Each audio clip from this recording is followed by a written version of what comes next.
lors de votre visite chez FMC. Ah oui, Voilà. exactement. Bienvenue à Gron. Merci d'être là, merci. Bienvenue à Gron. Bonjour, monsieur. Et là, c'est opérationnel quand, votre nouveau bâtiment? 1er juillet. Ah oui, donc c'est tout de suite là. Pour nous, nous avons fait différemment ici, c'est-à-dire que l'aide de 12 €, nous l'avons sortie du prix de vente.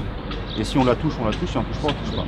Donc, je m'appelle Didier Mercet, je suis le président de la société Logillon, qui est une société commissionnaire de transport chargée d'organiser des flux à l'exportation et à l'importation, et également directeur du port de Gron où nous nous trouvons.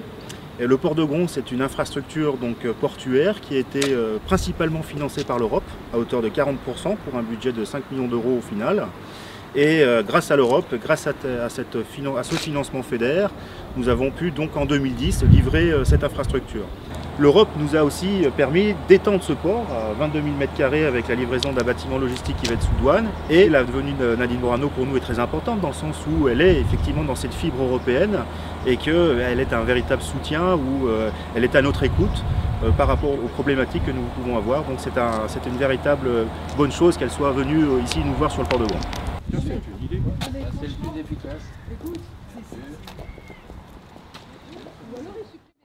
La maison de l'entreprise Anifop, c'est le premier organisme de formation industrielle de Bourgogne.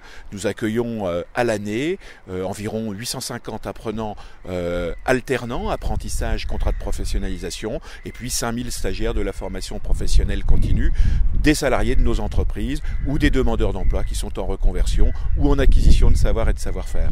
Nos apprentis sont des apprentis qui, aujourd'hui, doivent s'inscrire dans une perspective d'activité qui n'est plus une activité locale, ni même régionale et nationale, mais bien une activité ouverte vers le monde et l'Europe en particulier.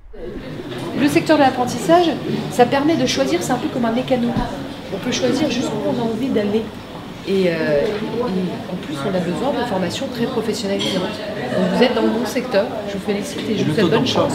Nadine Morano est aussi, et nous nous en souvenons tous, ancien ministre de la formation professionnelle et de l'apprentissage. Et à ce titre, il est intéressant de partager avec elle sur ces sujets qui reviennent très régulièrement comme la solution pour sortir le pays d'un certain nombre de difficultés liées à l'emploi.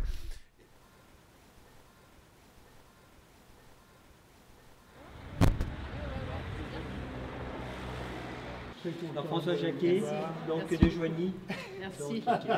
Sur les fonds européens dans Lyon, dans votre département, il y a eu 294 projets qui ont été financés et qui représentent 83 millions d'euros, dont 25 millions d'euros de fonds de financement européens. Les sujets ont été surtout sur la partie Grenelle, avec les cultivateurs. Après, nous avons regardé sur tout ce qui était santé, voir si l'Europe pouvait nous apporter des aides au niveau des maisons médicalisées.